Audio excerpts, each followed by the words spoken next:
Je voudrais commencer mon propos par adresser au Khalif de Ndiassane mes différentes salutations et confondre dans ces salutations le chef de village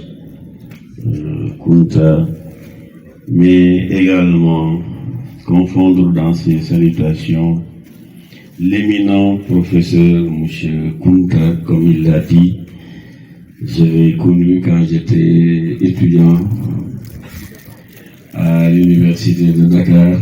Il a certainement dû oublier un peu, mais le jeune étudiant qui devait aller à l'ENA, au Trésor, qui a eu des difficultés, eh bien c'est bien moi, parce que finalement, je ne suis pas devenu inspecteur du Trésor, mais je suis devenu inspecteur de l'enseignement par la volonté du bon Dieu. Et je voudrais quand même témoigner ici que quand il a eu vent de mes difficultés, en ce moment-là, c'est le professeur Kandi qui était le doyen de la faculté des lettres. Il n'y a pas ce qu'il n'avait pas fait pour que mon problème soit réglé, mais bon, par la volonté divine aussi, je ne devais pas être certainement inspecteur du Trésor. Je suis devenu inspecteur de l'enseignement et j'en suis très fier. Et je voudrais quand même ici vous remercier pour ce que vous aviez fait, parce que vous avez oublié, mais vous avez bien fait et on ne le fera jamais. Je voudrais vraiment vous remercier pour tout ce que vous aviez fait, parce que vous aviez vu le doyen, vous aviez plaidé pour ma cause. Mais bon, c'était pas mon destin, il faut le dire comme ça. Je voudrais vraiment vous remercier pour cela. Je voudrais également adresser mes salutations aux représentants du maire, Madame la principale. Je voudrais également la saluer Monsieur le C.B. Ndior, qui est effectivement mon frère, on s'est retrouvé ici. Saluer la SG du CM, le président de l'APE. Dire également bonjour à monsieur le directeur Fall, comme vous l'avez dit. C'est quelqu'un que nous connaissons pour vraiment son engagement, son militantisme pour l'école. C'est comme ça, je pense qu'il faut le dire.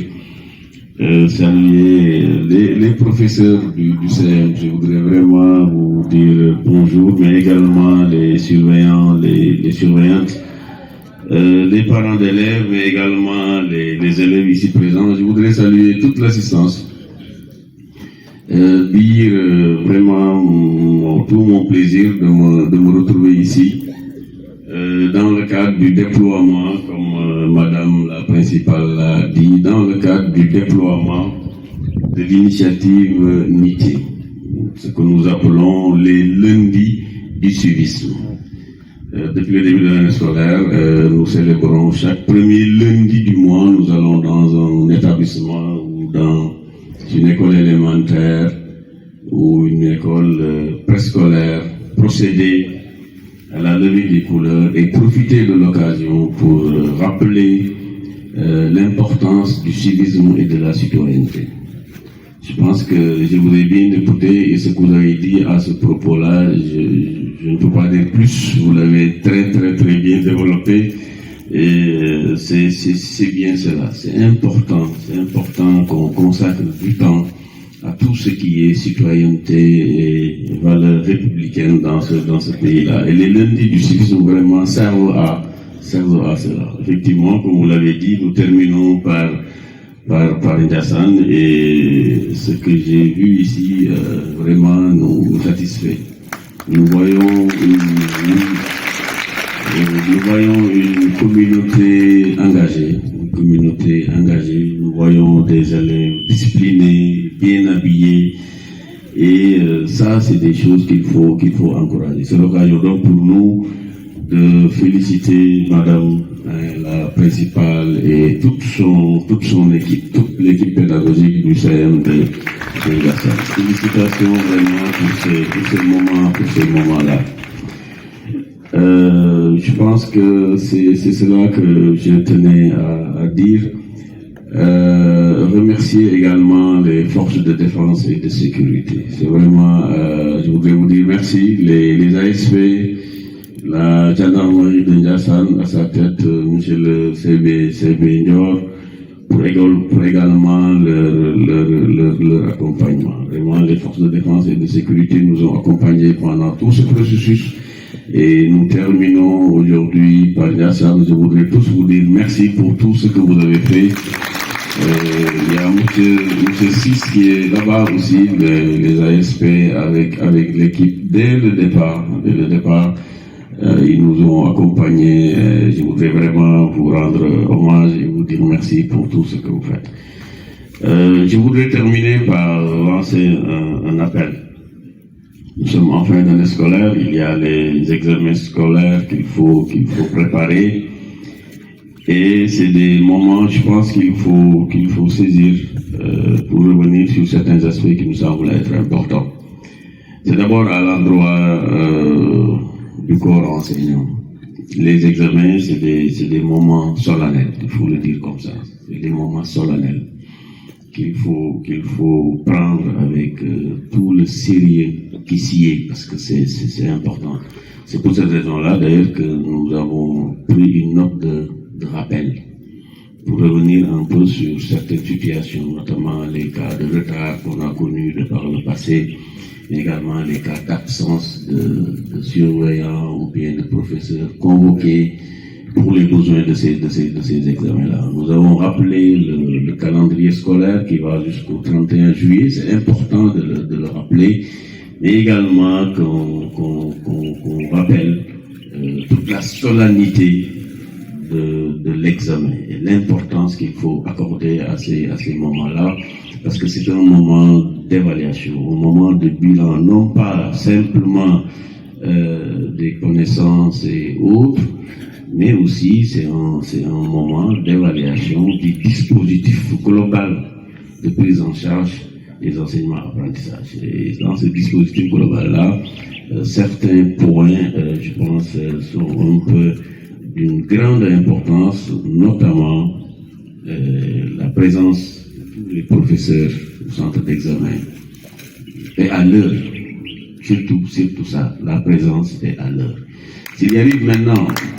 il peut arriver qu'il y ait des cas de force majeure, ça peut arriver, des empêchements de dernière minute. Ce que nous demandons, c'est que simplement, ceux-là peut-être qui, au dernier moment, ont des empêchements, qu'ils nous reviennent pour que nous puissions opérer les réajustements qu'il faut, allant dans le sens de les remplacer pour que vraiment l'examen se passe dans les meilleures conditions. L'autre aspect, je voudrais en parler un peu parce que c'est important, c'est l'interdiction notamment du téléphone dans les centres d'examen. loolu moom je crois que dama koy wax ci wolof ginnaaw bi ma nuyoo ñi fi nekk ñëpp maa ngi nuyu mbooloo mi ñëpp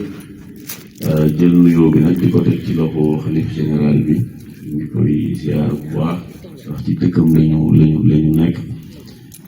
di nuyu chef de village di nuyu suñu doyen bi ñu fi fekk doyen Kunta te am loo xam ne nii seede la kàddu seede la bu ma war a def si moom parce que moom mënuma xàmme parce que li may wax ni bi muy am boobu xawoon naa gën a nekk xale mais wax dëgg yàlla mu am lu mu ci taxawaay bu mu ci amoon bu tax tey bi ñu tasee nii ma mun ko wax ci mbooloo ndax bi ma nekkee étudiant nekk département sociologie avec le certificat de maîtrise temps yooyu mënoon nañu def ENAM da ngay def ENAM ak le certificat de maîtrise soo amee ENAM ñu ne la léegi da ngay dem nga soutenir nga ñëw nga complété année boobu man bokkoon naa ci étudiants yi jàlloon ENAM ñu ne leen dem leen université ngeen soutenir ngeen ñëwaat soutenance bi nekk am ay jafe-jafe yu tar ba finalement jafe-jafe yooyu moo taxoon man ma jógee ENAM moom mii ci période boobu doon na ci waxtaan ak doyen Kandji pour ñu mun ko régler kenn quelques années après ci la nekk inspecteur de l'enseignement ça veut dire que inspecteur de l'enseignement la waruma woon nekk inspecteur du trésor mais moo ñëwee fii si dëkkam ci ay mbokkam loolu vraiment dama ko war a seede ci mbooloo mi yëpp xam ko ndax daf ma ko defal te boobu maa ngi nekk xale étudiant xamuma dafa gis situation bi nii rek problème bi touché ko mu dox ci ay jéego waaye nag boobu dogal bi nekk pour ma dem ENAM inspecteur de l'enseignement la war loolu vraiment ñu ngi la ciy gërëm bu baax a baax buñ la gisee fii il faut ñu wax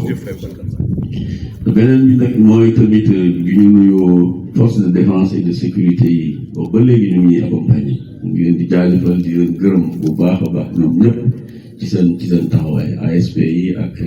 équipe bi nga xam ne sama frère commandant Ndior moo ko jiite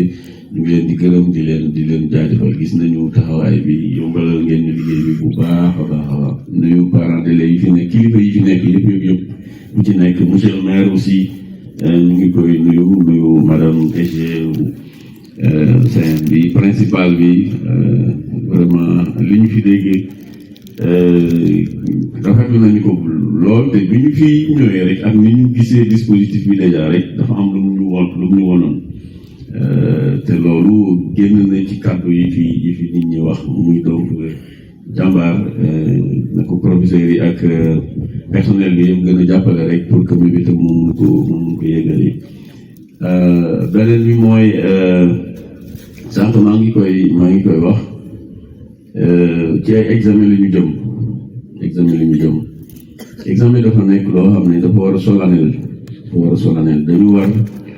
bu ñu nee tey xale yi dañuy def examen dëkk bi yëpp Sénégal laa wax ne ñëpp dañu war a sentir ne tey xale yi dañuy def examen ci comportement wu parents yi importance bi ñu koy jox comportement wu communauté yi comportement yi ñun ñi nga xam ne dañu nekk ay institutionnel ñun tamit boo defee professeurs yi ñuy convoqué surveillants yi ñuy convoqué ñëpp teel a jóg jël seen disposition pour que mu bañ a am ñuy tardé wala ñoo xam ne sax duñu ñëw ndax loolu aussi dafa nekk loo xam ne nii am na ci yu ñu dégg ay jafe-jafe yoo xam ne je crois que bu ñu waxtaanee suñu biir rek parce que mbir yi waxtaan la rek ñëpp ay communauté lañu d'ailleurs c'est pas pour rien que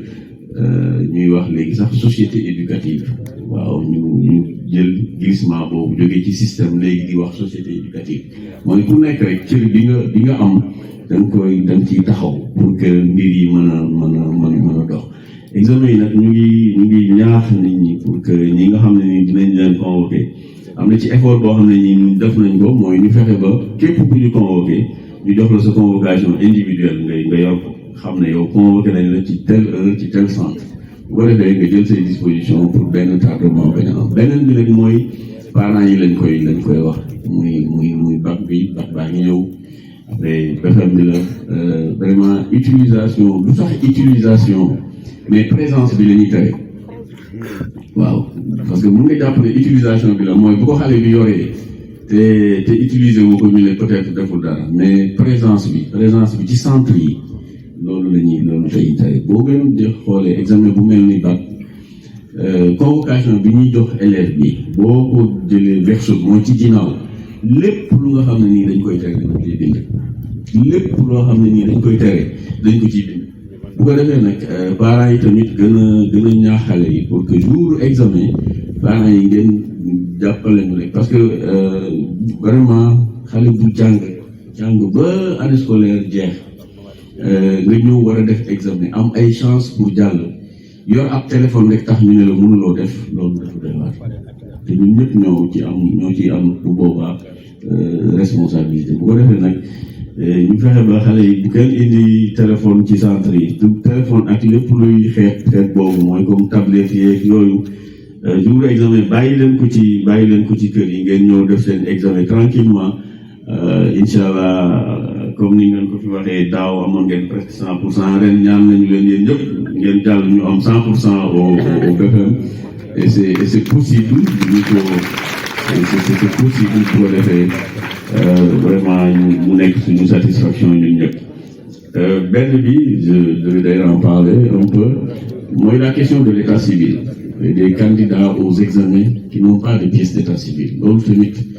du jar di waxtaane la mooy candidat muy CFE muy BFEM muy bac dañuy ñëw ba war a nekk ay candidats officiels mais du ñu am acte d'état civil maanaam du ñu am këyit bu ngeen gisee ren conseil interministériel bi ci premier ministre présidé question état civil bokk na ci point yi mu inscrire ne lii nañu fexe ñu lijjanti ko ndax xale boo xam ne mu ngi jàng am na ñoom dañuy dem ba war a def bac duñu am këyit loolu lu doy waar la. beneen bi tamit day am tam ñu wax ko parents yi mooy at yi ñuy wàññi day indi jafe-jafe yu taratar ñun à notre niveau maanaam da ngay bàyyi xale bi mu def CFE ak benn extrait diggante CFE ak fi muy def bac nga wàññaatal yenn saa yi dañ koy wàññee noo xam ne nii dafay ëpp. am nañ ci man ay cas yu ñëw suma bureau ay parents yoo xam ne dañ koy wàññi ba xale bi dafay am ay 16 ans bu waree def bac léegi soo amee 16 ans te parce que dafa xam nga ñun ci ay këyit la ñuy liggéey xale boo xam ne bi nga waree def entrée en sixième amuloo 10 ans bu nga waree def entrée en sixième amuloo 10 ans normalement sax këyit bi loolu la wax da ngaa war a am dérogation boo xam ne ministre moo koy signé. léegi nag boo ko wàññee ni nga koy wàññee noonu ñëw nag nañu man de am naa jafe-jafe damaa dem office du bac ñu ne ma sama xale bi at bii baaxul at bii lañ ci war a def yow dama bëgg léegi yow inspecteur nga reprendre CFEE bi defal ma ci at bii xam nga loolu mën nga jàpp ne dara mais c'est pas aussi évident parce que daf ci am cas yoo xam dama lay wax mais non lii c'est presque impossible parce que boo ci defee nii non seulement man aw ma prérogative bu reprendre CFEE mënu ma ko def il faut nga dem certificat d'annulation nga dem tribunal ñu annuler bële ne léegi këyit bële baaxul bii moo baax pour ñu mun ko def këyit boobu soo ko amul moo ñu reprendre nekkul ne da ngay tëdd sa bureau rek jël bële xotti ko rek defaraat bii rek jox ko loolu am na parents yoo xam ne ñoom noonu la ñuy jàppee ne noonu lay demee ñun ñu amoon ci ay cas yoo xam ne man ci sama bopp dama doon wax parents yi mënu ma ko def mais bu ñu demee même man j'ai mal parce que damay xam ne xale bii lii nii parent bi def moom amu ci benn responsabilité te boo moytul lii moo ko nar a tere def examen bu ko defee nag yooyu tamit ñu koy moytu bu baax a baax dañu fexe ba xale yi ñuy teel a am kayit yu baax foofu aussi mairie tamit am nañ ci responsabilité bu mag a mag temps yi nii ak audience yi ñuy def la transcription au niveau des états civils aussi pose problème lenteur yi ci am aussi jafe-jafe la maanaam président tribunal bi ak ñun dañuy def liggéey bi ci war yëpp mu des transcription au niveau de l'état au niveau des registres transcription boobu nag tamit jël temps ba daanaka examen yi dañuy jot foofu tamit ñu ngi leen ci interpellé di leen ci ñaax ngeen dimbale ñu ci am na ci benn mairie boo xam ne ni du ma wax ban la mais ñun ci suñu bopp woote nañu foofu président tribunal bi ci bopp woote na foofu ne leen transcription bi dafa yéex ci seen mairie officier d'état civil bi nañu dimbale mu def liggéey bi ci war pour que xale yi jot seen kayit loolu tamit lu jara wax la ñu ñaax ci nit ñi pour nous résumer daal vraiment nous sommes très heureux de nous retrouver ici à Ndiassane et je voudrais vraiment féliciter tout le monde, notamment les élèves je vous félicite, je vous encourage. J'ai vu tout ce que vous avez fait, notamment le drapeau, vous l'avez très très bien fait, vraiment vous méritez des applaudissements. Merci beaucoup à toute la France. Bul fàtte abonné, bul fàtte abonné.